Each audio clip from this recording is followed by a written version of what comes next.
Hey, Jack Squad, welcome to Jackie with a Q.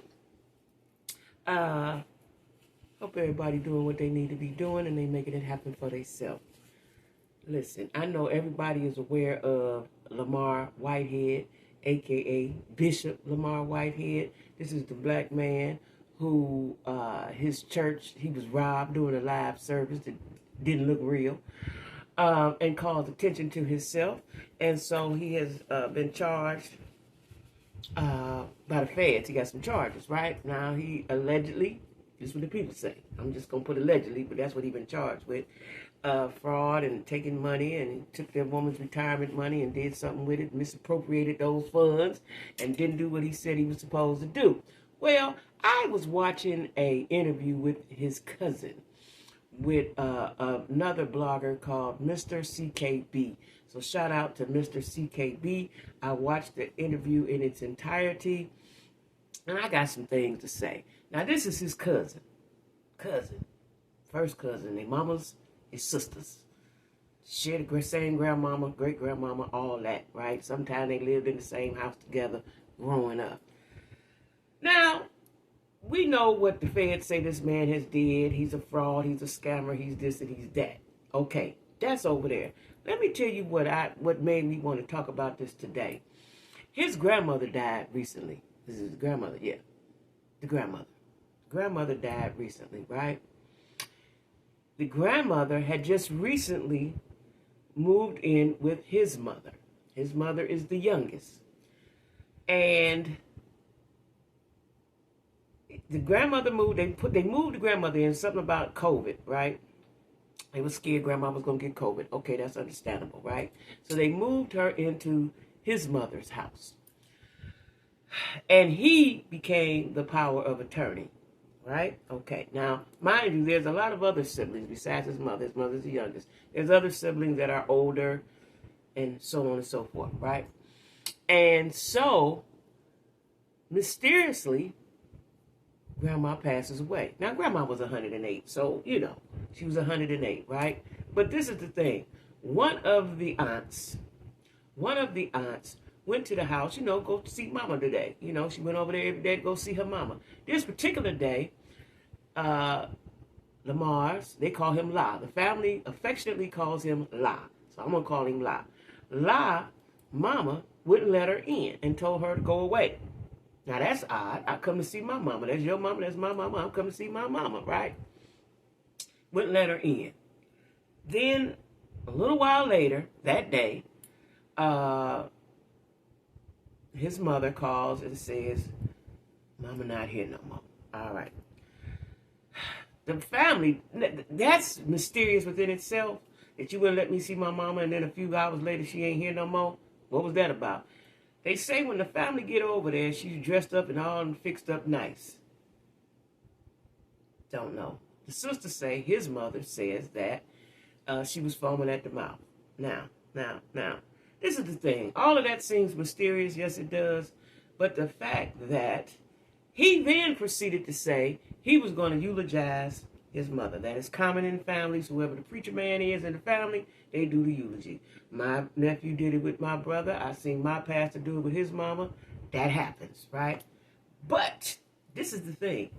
The family did not want him to do that. They wanted her grandma to be eulogized by her pastor at her church. All right. Now, mind you, the cousin, her name was Stephanie, said he had no money towards the funeral arrangements, no money towards it, but he was demanding, being belligerent, and cussing out his elders about grandma, and he was going to do it. Now, why he was so dead set on doing it, I don't know. The cousin, Stephanie, says that he had arranged for the morticians to come pick up the body. Now, I didn't know this, but it makes sense that there's some things that have to happen when you take a body from state to state, because I want to say either grandma was in New Jersey and they wanted to take her to New York or vice versa, right? Again, this is on Mr. CKB's page. He talks about it and interviews the cousin. He actually has 2 different videos, maybe 3, of the cousin, right? I saw one. This is the part that disheartens me, that makes me say, oh, this is an evil man. I don't know nothing about what they said he did. If people said he did it, he did it. For me, it's allegedly, because that's what I'm going to say, right? But what disheartens me is Grandma done passed. Everybody loved Grandma.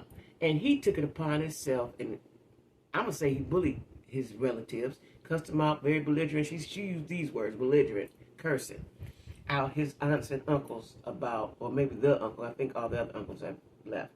But he cursed his family out to make sure that they did it. Now, one of the daughters had put up the money, the $10,000, gave that to the funeral home to take care of Grandma's situation. He demanded that they take her from there and go somewhere else, and he put his hands in it, right? In some kind of way, he got control of the situation, even though he didn't have no money, and another cousin paid for it, right? So that $10,000 that the daughter had put up, she got that back. And the family did not go to the funeral, and because he was in charge, and they had bad blood between them, right? So only she said it was about 17 people there, and the only family members that viewed the body, not stayed at the funeral, was a niece and a nephew and somebody else, right? Now that right there, if nothing else, you call yourself a man of God. See, this is the thing. You call yourself a man of God, right? Yes, you're human, but we hold men of God at higher standards. We do.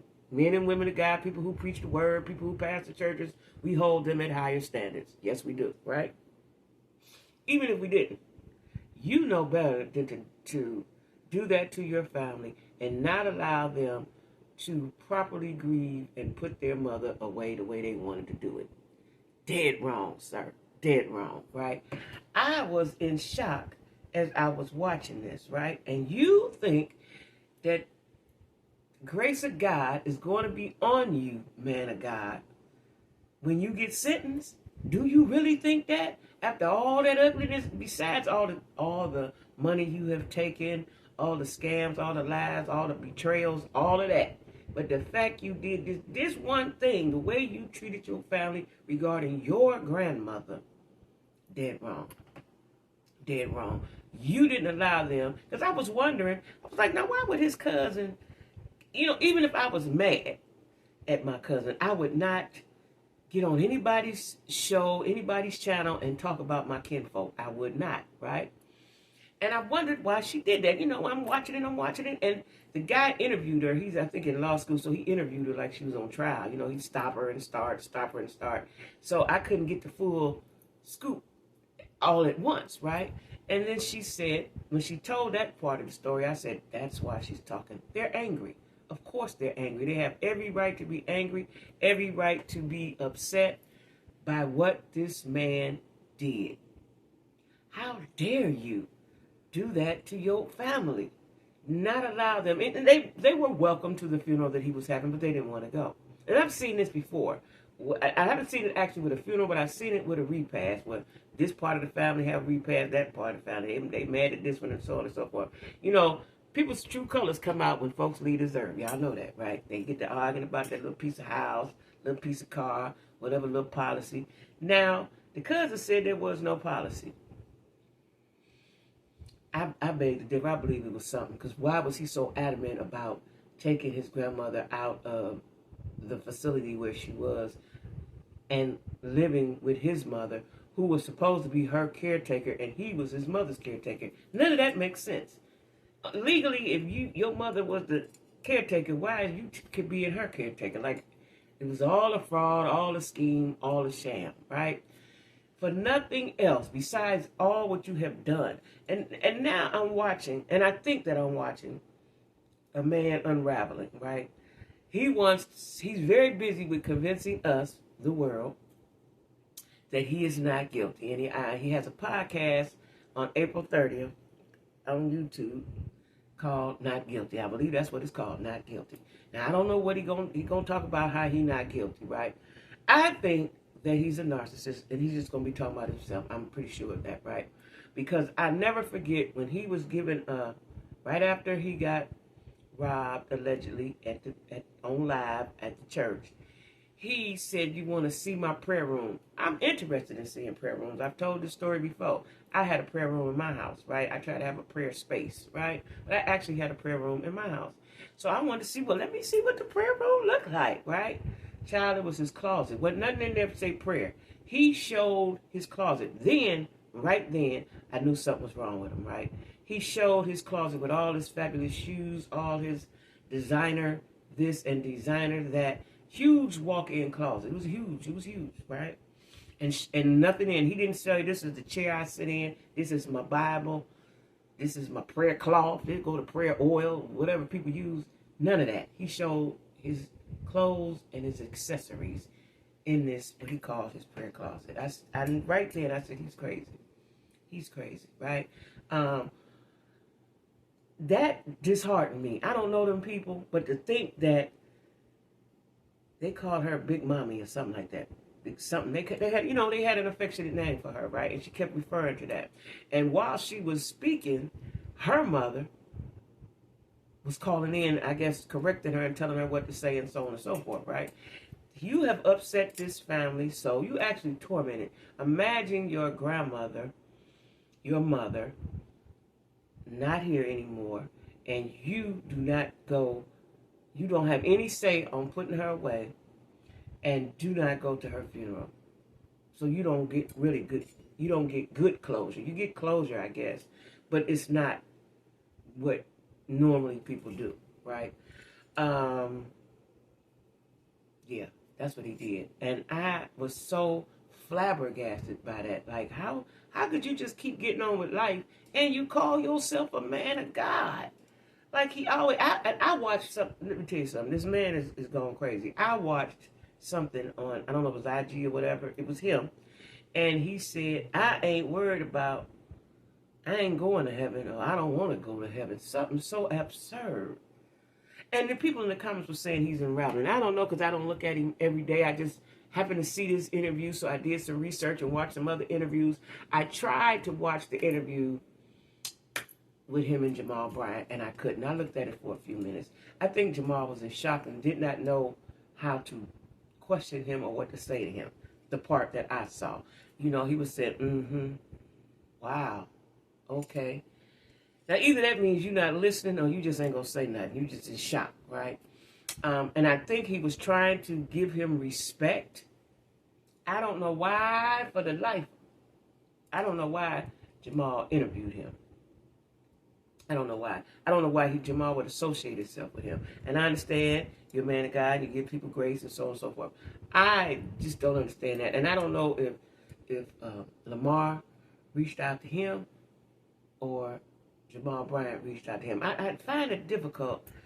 I find it difficult that Jamal reached out to him. And I think in good faith, if he reached out to Jamal said, well, I have to sit down with you, man.